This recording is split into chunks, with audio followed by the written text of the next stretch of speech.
Is the time now. Within 20 years, the homes we live in could be very different places. Yes, mine will be dilapidated as a garden. It'll be even more overgrown than it is now. But no. Thanks to new research being carried out at the University of Essex, students and technology workers have been developing the home of the future, where light switches and remote controls could be replaced by a hidden computer system that knows when you want more light, less heat, or to turn on your favourite programme on BBC Essex. The Intelligent Dormitory is being officially opened today. It'll act as a world-class research centre for scientists who hope one day to bring the technology into everyday homes. Our reporter Tom Warmington has been to the University of Essex to have a look around. This is the sound of the future. We're entering a rather special apartment, and Jenny is from the university. Jenny, you can explain a little bit more about why we're here.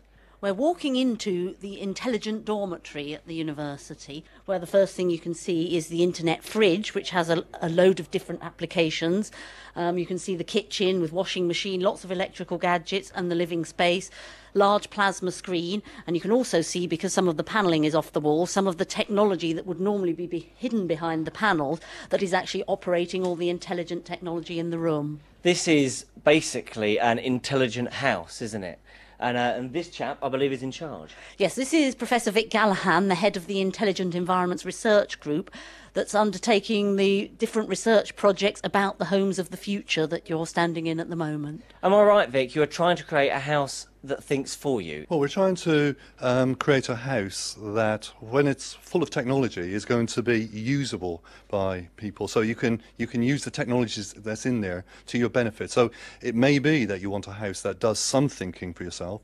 It may also be that you want a house that you're able to apply your own creativity to use the technology to do things that you design, that you want to do. So are we talking things like you can think or program something into the walls changing colour, or are we thinking something turning the lights on for you? What type of thing are we talking about?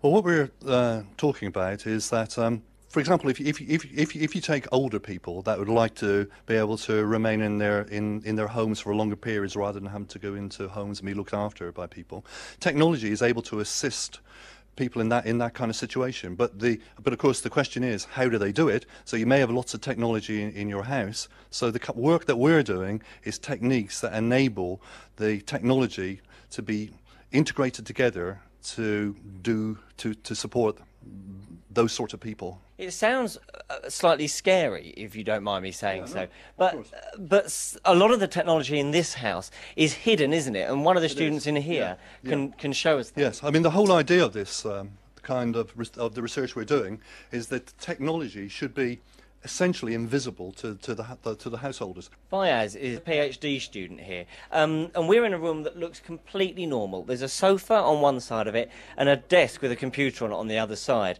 I can't see any wires anywhere, but this room can do stuff, can't it? Yeah, there's an intelligent system that's hidden in the room, and basically it's observing my actions and it's observing the environment as well outside.